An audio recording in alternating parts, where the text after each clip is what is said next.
Hey guys, how's it going? Hope you're doing well. My name is Crown, and today I'm going to read you some very interesting stories that I hope that you're gonna love. And now, without further ado, let's go! About 8 years ago or so, I worked at a small regional airport in California. Airport consists of actual staff that runs the airport operations, communications, marketing, and so on. And then there is a bunch of staff that is both vendor and airline specific. I was part of the actual airport staff and was brought on as part of the communications team. This airport was old. I am talking grandfathered into being able to continue operating even with runways that were too close to the runways old, which means we weren't exactly a hip, high-tech place to work. You largely have people in positions who have been in them for 10 to 20 plus years already. Staff was mostly late career senior management with a reasonably small amount of support staff of younger blood. We were small enough that HR was actually off-site and handled by the larger corporation that owned the airport in Florida. I had been working there for about 9 months when my husband got into a motorcycle accident. He was hit and run at 5 a.m. on a Saturday at about 70 miles per hour.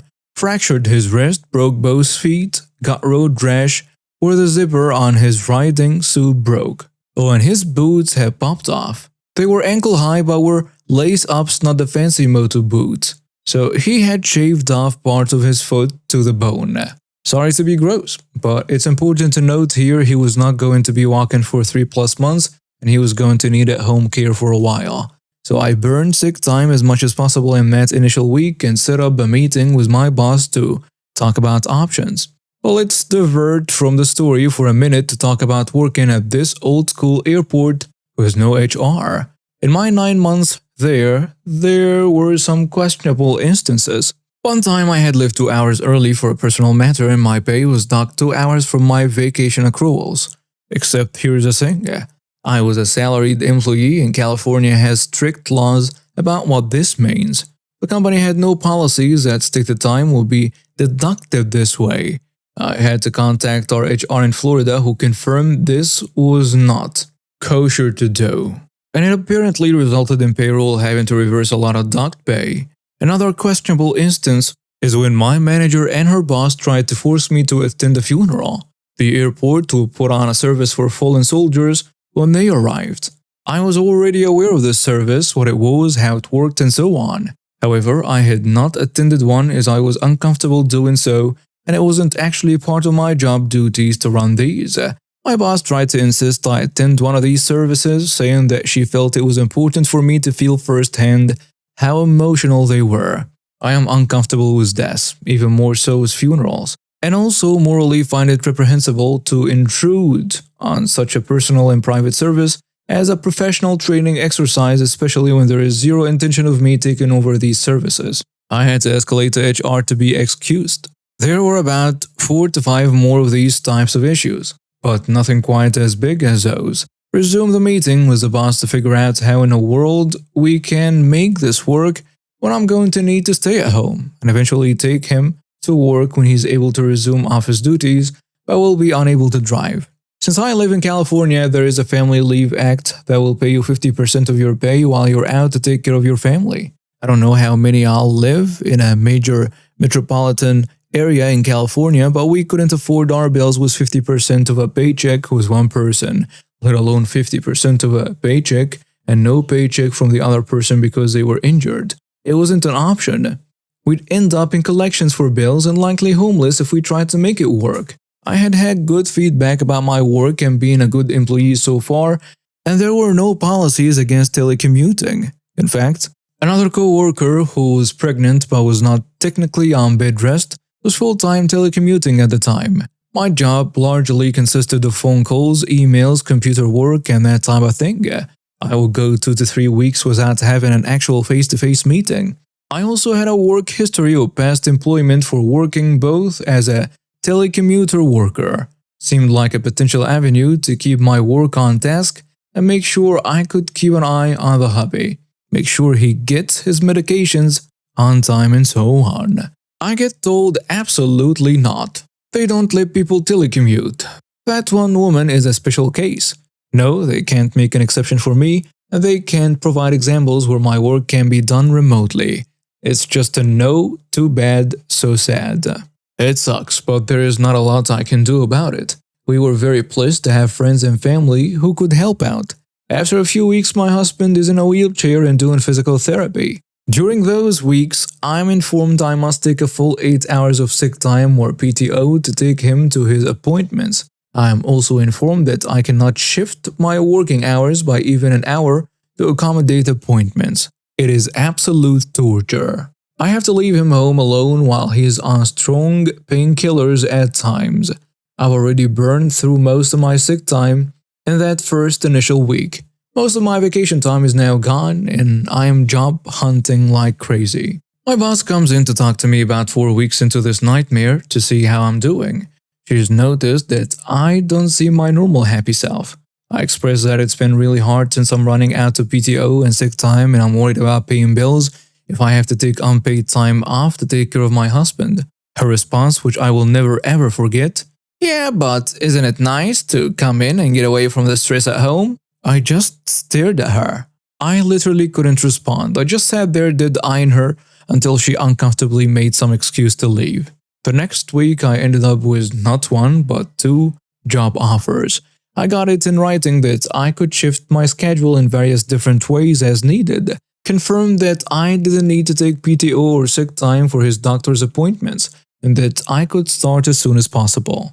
And thus started my revenge. I wrote up every nutty potential HR issue/potential labor law violation that had happened in my time there. I pulled dates, emails, and summarized phone and in-person conversations. I wrote facts, not opinions, into a 15-page document, including the items previously sent to HR in Florida. With the help of a coworker who knew what was going on, we collected the 2 small boxes of my personal stuff and snuck them into my car without anyone knowing. Then I sent my document with my resignation letter stating that today was my last day to the board, to my manager and her manager, the VP, director, and senior manager of HR, and CC'd the 5 other department directors. I had a call from HR in less than 15 minutes. The exit interview with my direct manager included her crying and saying she was sorry I felt this way while gesturing at my documentation. My reply was stone cold. It was certainly unfortunate how you and leadership decided to handle my situation. I kept in touch with co-workers and suddenly the company had a telecommute policy. They no longer made salaried employees take full days off for doctor appointments, family or otherwise. Flex hours were a thing. Apparently, one of the directors I had sent the documents to leaked it for the rest of the staff, and more stories like mine started coming out of the woodwork.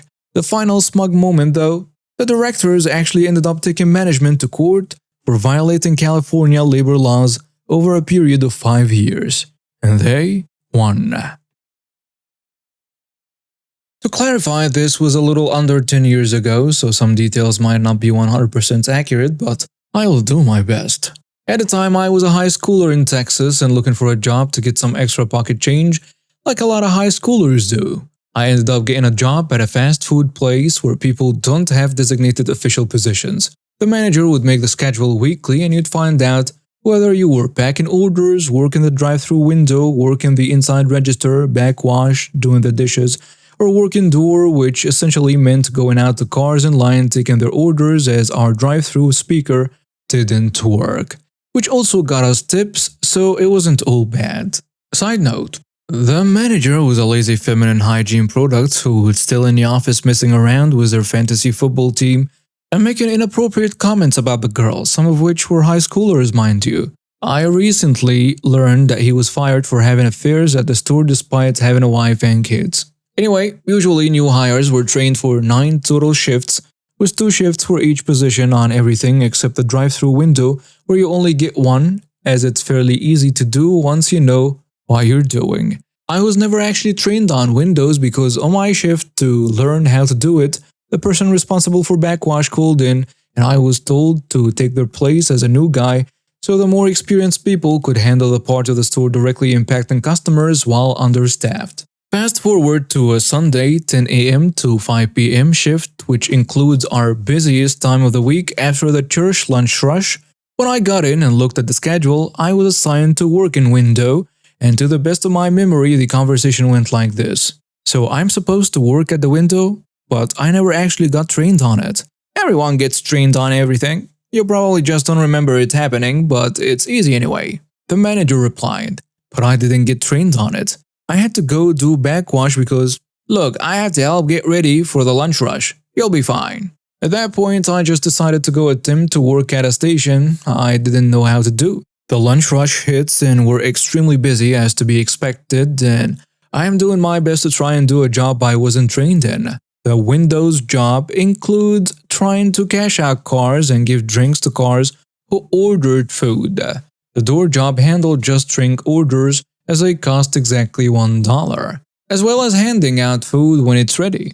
Once you cashed out the car at the window, you're supposed to start going outside and handling the next car in line. This sped things up a lot so that when packing was done, you'll probably hand out 2 to 3 orders in a row right after each other. Now, since I had never been trained on Windows, I did not know that 1. I was supposed to hand out drinks. I assumed the door job did that because I was told to give people drinks when trained on the door. In retrospect, the window probably didn't say anything when I was doing that because it just made their job easier, or to cash out more than the first car. Needless to say, things got really backed up really fast as I would constantly have people say, "Where is our drinks?" I would only do 1 car at a time because I didn't know any better. Fallout. 30 minutes into the rush hour drive-through line is wrapping around the building almost to the point where the car at the window can see the back of the line. The manager, probably seeing people leave the line because of how ridiculous the wait is, comes over to me and, "What the hell are you doing?" I don't really know. I tried to tell you I didn't know how to do the window job. I am taking the people's money and handing out the food. I think the door person keeps forgetting to give people their drinks. You're supposed to give people their drinks if they get food. Why aren't you cashing out more than 1 car at a time? Who trained you on a window? I tried to tell you no one did, but you didn't listen. At that point, he just told me to go help the person on a door take orders, something I knew how to do, and he had to end up taking over the window to try to begin to catch up. Not only that, but since we were so packed up, the lunch rush lasted at least an hour past its normal time since for whatever reason, people wanted to wait that long for our food. It definitely ruined his usual routine of sitting in the office looking at his phone. Also, I was trained on how to do the window job on my very next shift. This was in the last throes of the analog mid-90s. Fax machines, FedEx, dial-up computing, and voicemail were the most common business tools. I was a young regional sales manager for a major branded consumer product. I covered the grocery class of trade in 11 western states. My division worked out of Chicago, and I had a home office on the West Coast. I had made my reputation by typically making my quota and keeping costs within budget. I would get reassigned to struggling markets, and more often than not, I would usually make my sales number. Nothing too fancy, I just figured where the best opportunities were and concentrated on them. In those days, we had something called Market Development Funds. MDF, or as we called it, Making Days Fund. In the time before such things were deemed illegal, it was money we could literally use for almost anything you could imagine. Winning and dining, sending buyers to the Super Bowl, taking them on market research trips and so on. I once took 6 honchos for a weekend of fishing in Mexico. As long as you had the receipts and your boss knew, except in cases where they specifically asked not to know, we were free to spend money as we saw fit. This was old-school Mad Men style slush funds, all tax-deductible. Typically, the MDF money was 2% of your total annual gross sales and was use it or lose it, meaning it had to be spent because it wouldn't roll over. I always had some left over. As a team player, I would let my boss, Sasquatch, know so he could use it. No big deal. Towards the end of the year, my weekly FedEx pack from the company started including sign-offs for payments to a supplier I had never heard of before. What was weird is they were for a demo company that wasn't one of my regional suppliers. If you have ever been offered a sample or a coupon in a grocery store, that was a demo company. I called a broker agent in that market and learned that they had never used the company or even heard of them.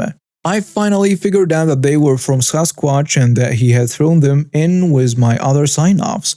I called him and asked if he knew what they were, and he said that they should be assigned to my MDF and not to worry about them. This was a little unusual because demos would normally be taken out of other monies or came down from marketing. Whatever, I signed off on them. Hung out to dry. About 3 months later, I was called into headquarters for a meeting where I was told I was being transferred to a market that I had never worked before and would be required to relocate. At the time my wife was pregnant, read her pro-revenge story in my feed, and we just started an extensive remodel on our newly purchased house.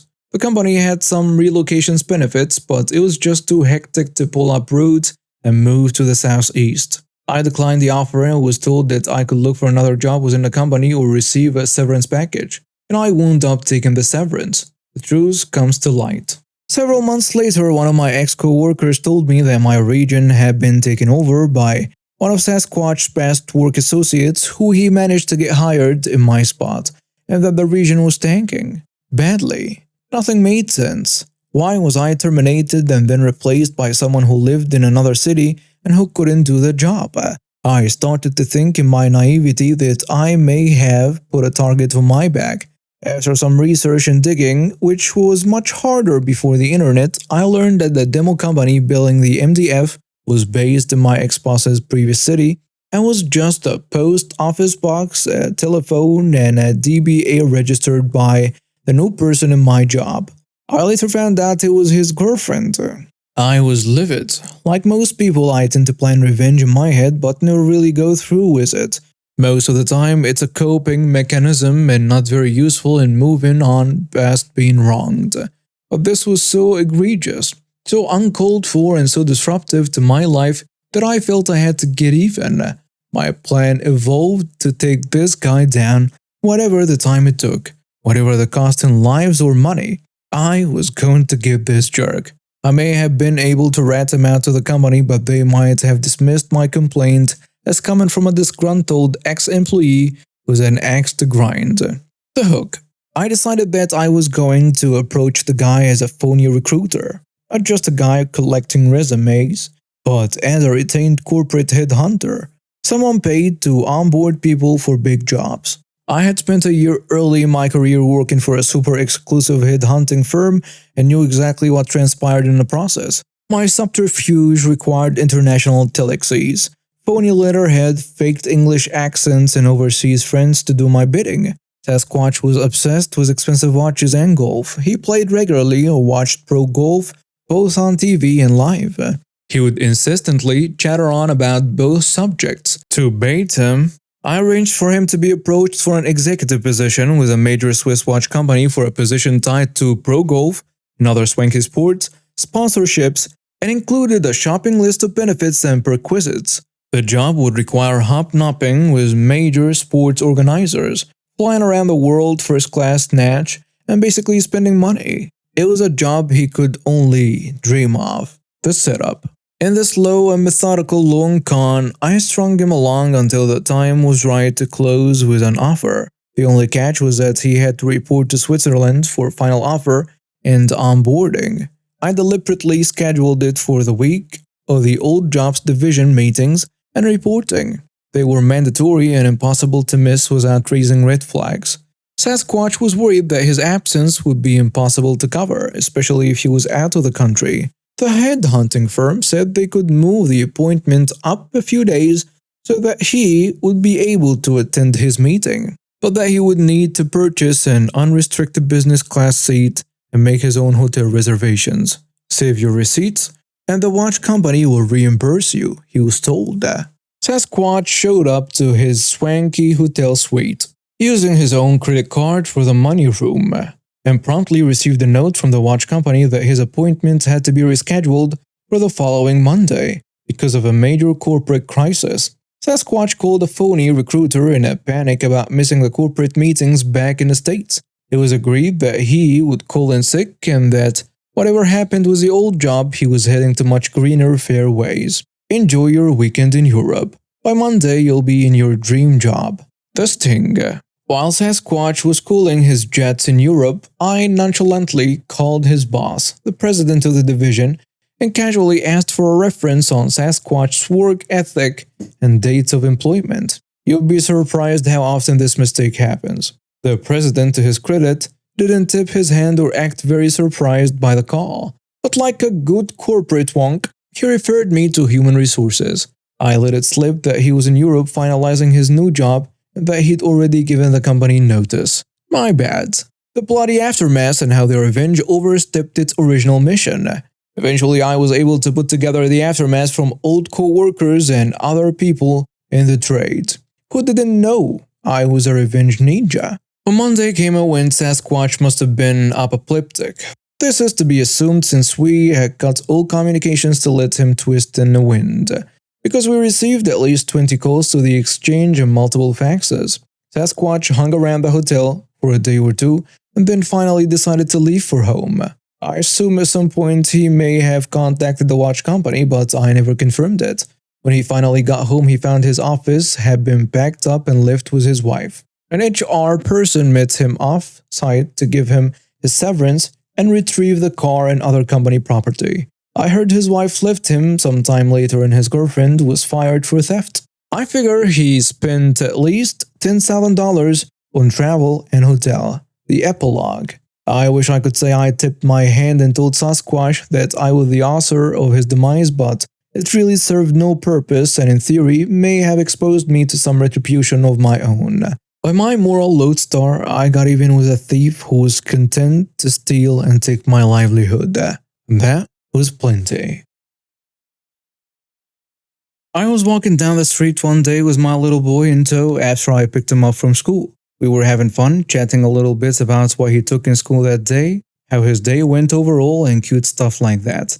Across from us, I saw another mother, walking with her son next to her as well. He was clearly throwing a fit, and at some point, he stopped and started punching her leg. It looked like he wanted her to hand him something, and she was just hesitant about it. But eventually she relented, put her hand in her purse, grabbed what he was screaming for, and handed it to him. I think it was some candy he wanted to eat or a toy he wanted to play with, but no, it was nothing but a taser. A real electric stun gun. Once he took it from her, he stopped crying instantly. Then he started turning it on and off as the scary sound of it grabbed the attention of the people walking by. I walked up to her and told her how she can't let a child play with a dangerous thing like that.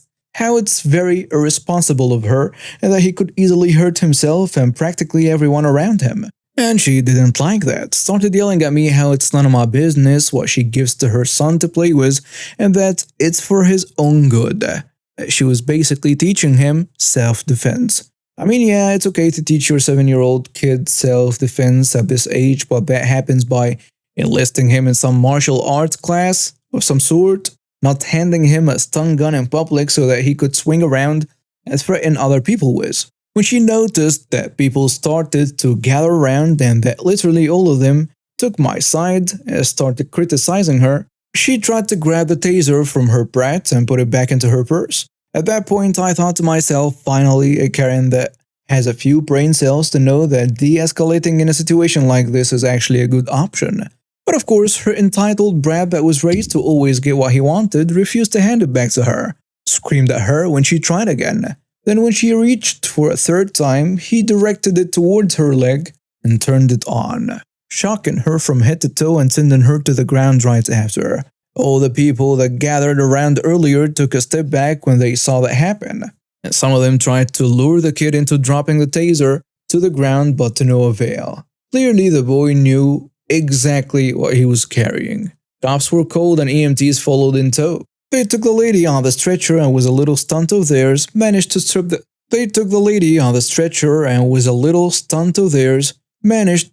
taser out of that brat's hand. They took him in their car and off they went. I am not entirely sure what happened after to the both of them, but seriously, what kind of mother hands her little kid a freaking stun gun? But hey, if only karma was there every single time someone does a stupid thing to instantly punish him for it like I just witnessed, things would have been a whole lot different, I imagine.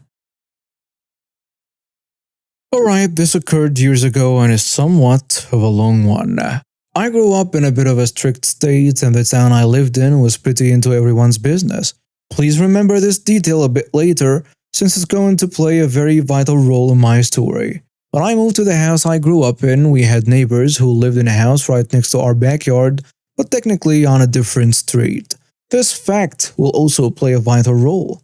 For the story, we're going to call the neighbors the Murrays. The Murrays seemed nice when we first met them. I played with their daughter since she was close to a year younger than me, and their son, who was 5 years older than me, and their dad became very friendly with my dad since it was an extra hand to help with major construction projects. We were friendly enough that when we wouldn't play in my backyard, we'd let the children and their friends or family play there.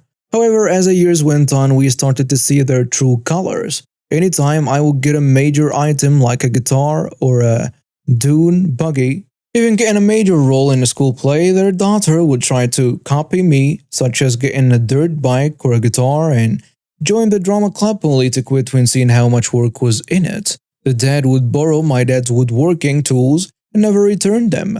The mother had a few screws loose, and I remember bringing an art kit over only for it to be banned since it made a mess. The brother probably was the only decent one in the family but had some of his own issues. That's a different story, and they developed a hatred for my mother when they discovered her religious heritage. They were friends also with a girl who was very into Hitler's regime, so you can catch my drift on where this is going. Now here is where the revenge story comes in. I was in my backyard driving my dune buggy and just refreshing some dirt tracks for the spring. I was about 12 at the time, and as I was driving my dune buggy, I noticed a party going on at my neighbor's house. It turned out to be their daughter's 12th birthday party. I remember we gave her a gift to celebrate it, but I wasn't invited. I told my parents and they were pissed. Mainly because we bought her a nice gift for her birthday, and the fact that her family didn't have the decency to invite me made my family livid, especially my dad. My parents confronted the Murrays, who apologized and bought me a birthday gift to make up for it since my birthday was in the same month as their daughter's. A few weeks after that occurred, Mrs. Murray had trees put up around the border of our property so they could have their privacy, but still use our land. My dad was furious. One thing about my dad needs to be made clear here, everyone. He is a two-tour combat war veteran with severe PTSD. And when you anger my father to a certain extent, that anger will stay for decades. Since both my parents were sick of their treatment of us, my parents hired a local contractor and had them create a fence to completely fence off our properties. Not even a single door to allow them in our backyard. The Murrays were enraged we did this since it wasn't on Mrs. Murray's terms of privacy and cut their friendship with us. Well, remember when I said I grew up in a town who had their nose in everyone's business? A few days after this, an official from my town paid us a visit and told us they had a report of an illegal fence being made onto our property without proper documentation. My dad knew immediately who called, and in the fashion of my dad, showed the official paperwork, which was not only 10 years old but had one major loophole. It never had an expiration date. Because of this, the town official couldn't argue with this and approved there wasn't an issue with the fence. However, right before he left, Dad gave the official a tip on the Murrays since it was them who called on us. Mr. Murray even confirmed he called the town on us weeks later. The tip? The Murrays had a small above-ground pool. One of those crabby build-your-own above-ground pools you can buy at your local warehouse store or wherever. Now, as heavily stated, my town had a lot of regulations in order to live there, and if you didn't follow them, they would be all over you like a bee on sugar until it met the town's standards. My dad always found a way to get what he wanted, and it turns out the Murrays had hedges surrounding the area where their pool was, and that tipped the official off that it was actually against town regulations. Lo and behold, Dad was right. Town was all over the Murrays afterwards and told them to either spend the money to get a proper fence within a month or tear the pool down. The Murrays were forced to tear their pool down, their only source of outdoor entertainment. Since then, Mr. Murray made up with my dad, but it didn't last long at all. We moved away from that neighborhood 3 years ago and mainly get along with our current neighbors.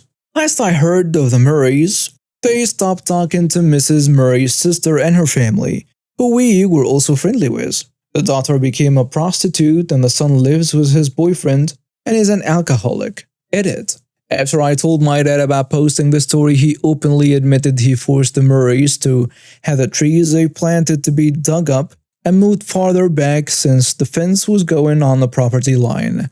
One of the subjects my dad studied in college was horticulture, and since the trees couldn't get direct sunlight, the trees died. Basically, this is my dad for you. Another edit.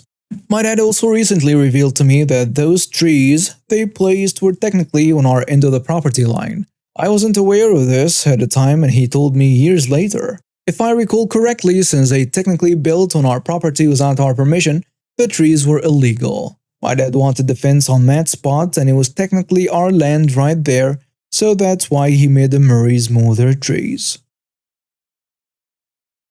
I was a pretty good kid. I got good grades without my parents having to pressure me. I didn't get many calls home from school.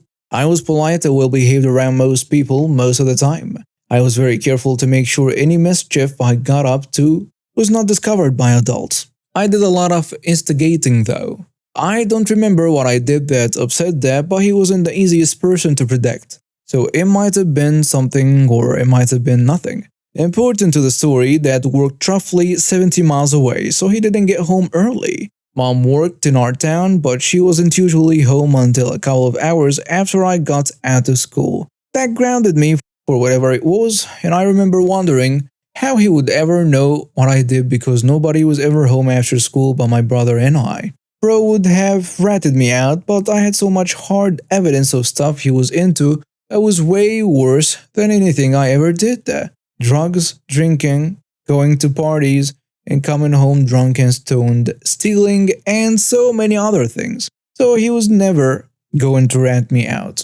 3 days after I am grounded, it's the weekend. Dad wants me to go and get something from the store, and it was walking distance away. Dad mostly didn't want to get up to go get it. He also asked me to go to a friend's house or go do something so he could have some time alone. Hey, we all need our own space. But I'm grounded. Sorry, Dad, I cannot make dinner tonight because we are out of XYZ. I would go get stuff, but I'm grounded.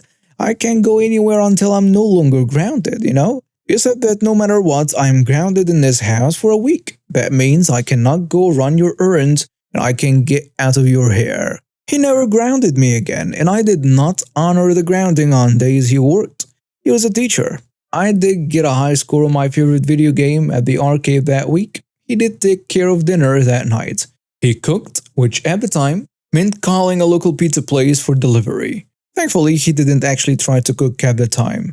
Mom wasn't home, I cooked, because Dad's cooking was atrocious. I still have nightmares about his cooking.